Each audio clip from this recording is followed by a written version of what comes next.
Olá galera, tudo bem com vocês? Espero que esteja tudo bem com vocês.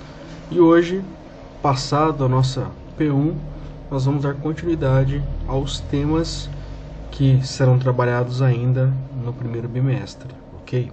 Então, hoje nós vamos falar sobre a relação entre linguagem e percepção. Lembrando que a percepção é um mecanismo psicológico que conjuga os cinco sentidos, né? Tato, paladar, olfato, audição e visão, né? Cinco sentidos, juntamente com o nosso aparelho cognitivo. Então, a partir destes sentidos, nós organizamos dentro da nossa consciência a nossa intencionalidade, a nossa capacidade de absorver impressões externas e criar imagens mentais, que eu vou utilizar no meu dia a dia, que eu vou utilizar para me adaptar perante o mundo. Já a linguagem é um conjunto de signos construídos a partir do desenvolvimento civilizacional, que eles vão se diferenciar de cultura para cultura. Porém, eu poderia dizer que existe um elemento comum a toda linguagem que existe no mundo ou que existiu no mundo. Essa é a defesa de um dos principais teóricos que nós vamos ver hoje nesta aula, tá? Então, pessoal, vamos lá. Primeira coisa, eu vou recapitular algo que eu já falei para vocês em relação à estrutura do nosso cérebro. Nós temos basicamente três níveis que atuam no nosso cérebro. Eu tenho o neocórtex, né? Por que neocórtex? Neo é a palavra latina que indica novo, né? Algo novo, porque o nosso córtex, a parte superior do nosso cérebro, a nossa casca, e a palavra córtex significa isso, casca, surgiu recentemente, dentro de uma análise evolucionária, né? Ou seja, os hominídeos, os nossos ancestrais mais antigos, existem desde 4 milhões de anos atrás, lá desde o Australopithecus, passando pela evolução de outros hominídeos que também sucumbiram à extinção, como o Homo habilis, o Homo erectus, o Neandertal, o Cro-Magnon, até chegar a nós. Então o nosso córtex é uma das partes mais antigas do nosso... nosso córtex é uma das partes mais recentes do desenvolvimento evolucionário do nosso cérebro.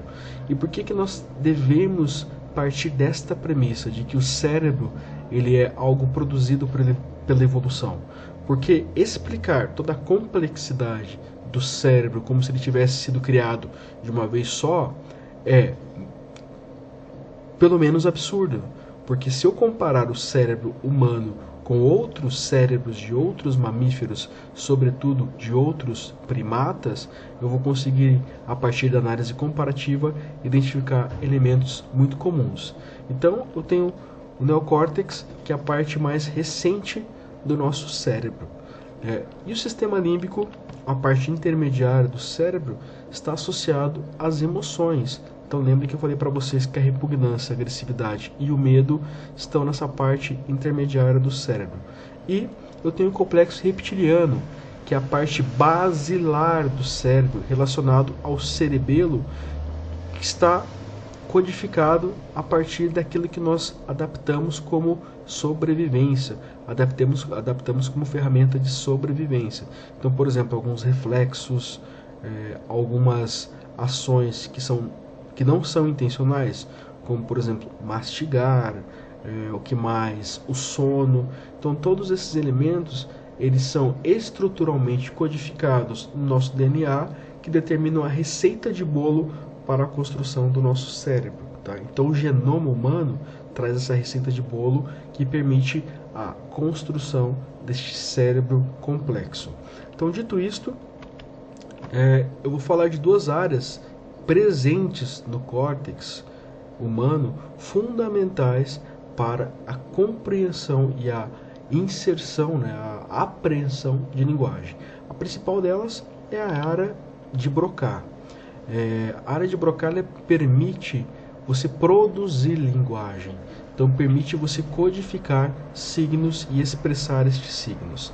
Eu tenho a área de Wernicke, ou Wernicke, tá? Responsável pelo entendimento da linguagem. Então eu tenho uma área para expressar a linguagem e a outra área para compreender a linguagem. Um detalhe muito importante: quando uma pessoa ela sofre um acidente cardiovascular, né, um AVC, uma das principais áreas afetadas é a área de Broca. Então por isso que é muito comum, e um dos sintomas de uma pessoa que está tendo um AVC é ficar com a fala embolada, porque essa parte do lado esquerdo do nosso córtex ela é afetada, ela é lesionada. Então essas duas áreas aqui, estruturalmente, elas precisam estar funcionando para que eu possa desenvolver a linguagem. Portanto, tanto a área de Broca como a área de Wernicke, elas representam parte do sistema cognitivo, ou seja, do aparelho cognitivo, tá? Que nós já vimos nas aulas anteriores. Tá? Então, a partir disso, existe uma pergunta, que é uma pergunta da psicologia evolutiva, e essa pergunta ela é cunhada pelo psicólogo Steven Pinker. Tá?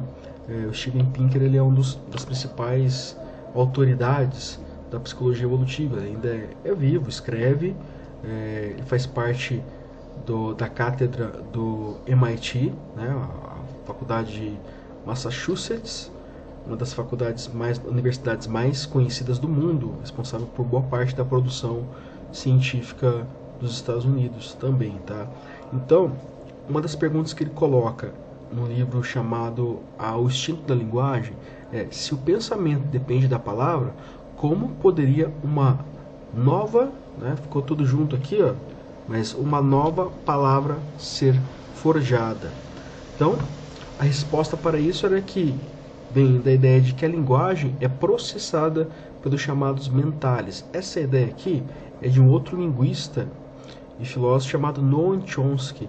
A ideia é de que nós nascemos com blocos de compreensão do mundo, que eles criam percepções de mundo, então os mentales. Nós já nascemos com ferramentas para a organização da linguagem, ou seja, ferramentas que permitem a compreensão, seja por meio da visão, quando eu estou vendo a linguagem, ou quando eu estou ouvindo a linguagem. Seria então uma ferramenta estrutural que já está no meu cérebro, que me permite compreender a linguagem.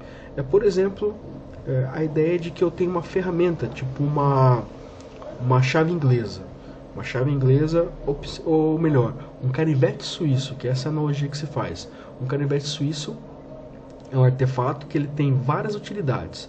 Então os mentales, eles são semelhantes ao canivete suíço. Então cada mentale vai responder a um estímulo externo diferente.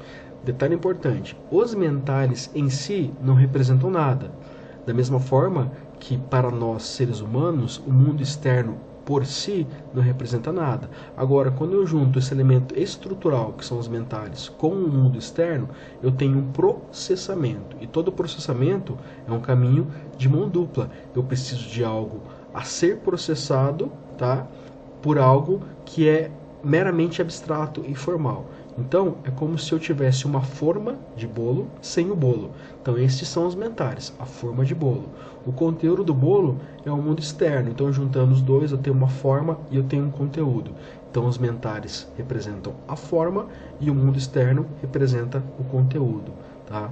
Então, isso aqui inaugura a teoria computacional da mente. Tá? Lá com a ideia dos mentales. A ideia de que eu tenho ferramentas de processamento que vão me ajudar a interpretar o mundo. Ok? Então, basicamente eu tenho um software e um hardware. O software seria aquilo que eu coloco para processar o mundo, e o hardware seria a parte física. Então o meu cérebro ele funciona dessa forma. Eu tenho uma parte física, que é esta aqui, né? Dividida entre esses três níveis. Eu já nasço com este hardware, essa parte física do cérebro. E como é que eu vou alimentá-lo? A partir do momento que eu tenho contato com a cultura, e essa cultura ela vai me instalar um software. Qual que é este software?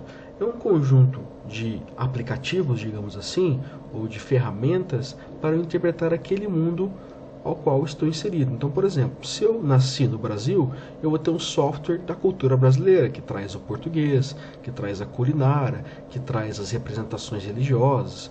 Se eu nasço na Alemanha, eu vou ter outro software de instalação para fazer meu hardware funcionar. Então eu vou ter a cultura alemã como base, vou falar alemão, vou comer a comida alemã e assim por diante. Se eu nascer no Japão, vai ser a mesma coisa, eu vou ter um software diferente do software cultural que eu tenho à disposição lá desde quando eu nasci. Então, dependendo do lugar onde você está, contextualmente falando, você vai ter referências de entendimento do mundo.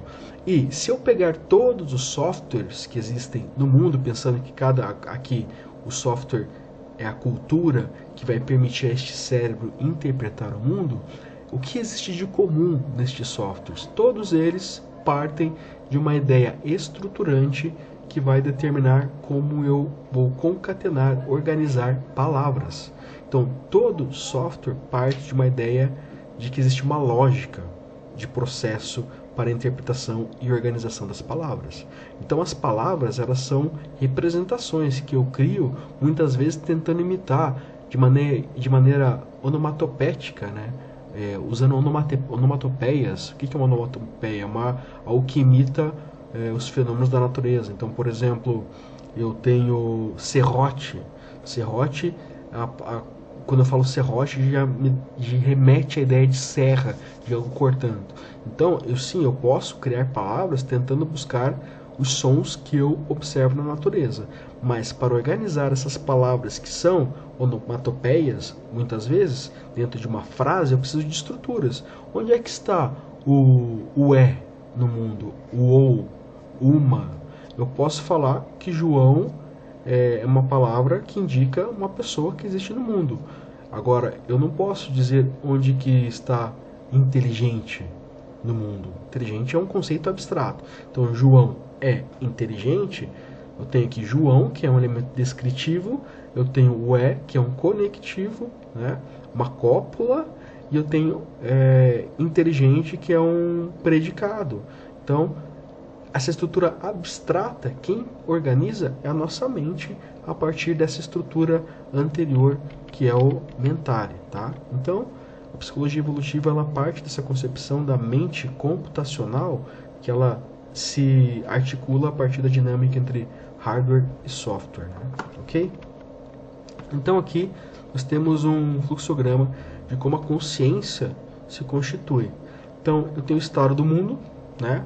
Esse estado do mundo ele vai determinar a consciência de um sujeito, e eu sou um sujeito cognoscente. Então eu tenho 3 níveis: o nível da percepção, dos sentidos que entram em contato com o mundo.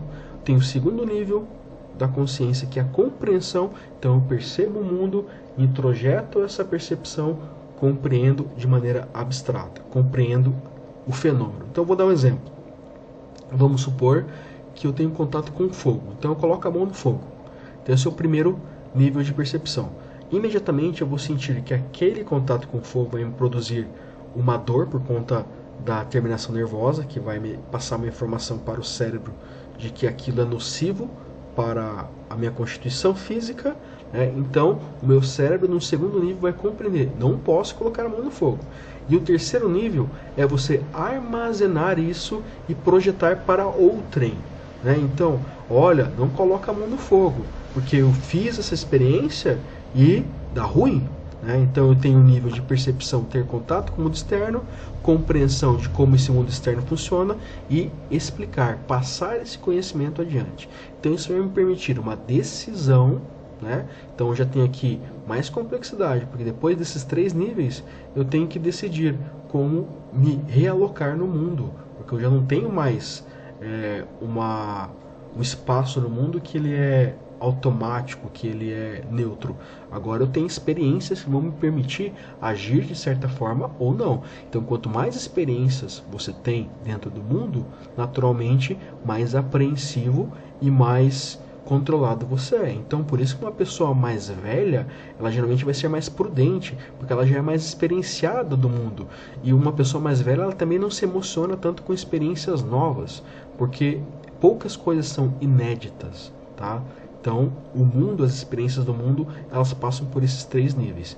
E essa decisão vai me permitir uma ação. Desta forma, eu tenho um ciclo, né? O estado do mundo, a consciência, que eu construo em 3 níveis, a ação no mundo, que parte de uma decisão racional, tá? E assim eu vou me relacionando com o mundo. Ok, pessoal? Então, a linguagem, nesta equação, ela é fundamental, porque ela vai estabelecer uma relação de mediação entre a percepção, né, de um lado, e o aparelho cognitivo. Então, eu tenho o aparelho cognitivo, a percepção, e a linguagem traduz isso. Por isso que nós utilizamos vários níveis de linguagem. Eu tenho a linguagem formal, informal, matemática, artística, subjetiva, intersubjetiva, objetiva e assim por diante. Eu posso construir inúmeros níveis de linguagem, mas todas elas partem de uma estrutura comum, que é a possibilidade de organizar as minhas experiências a partir de signos formais, que podem ser repetidos por outros, né? Então, eu espero que tenha ficado clara essa relação entre linguagem, percepção e o mundo. Isso é o mais importante. E surgindo alguma dúvida, vocês podem mandar mensagens que eu estou à disposição. Então é isso aí, pessoal. Um abraço. Até a próxima aula.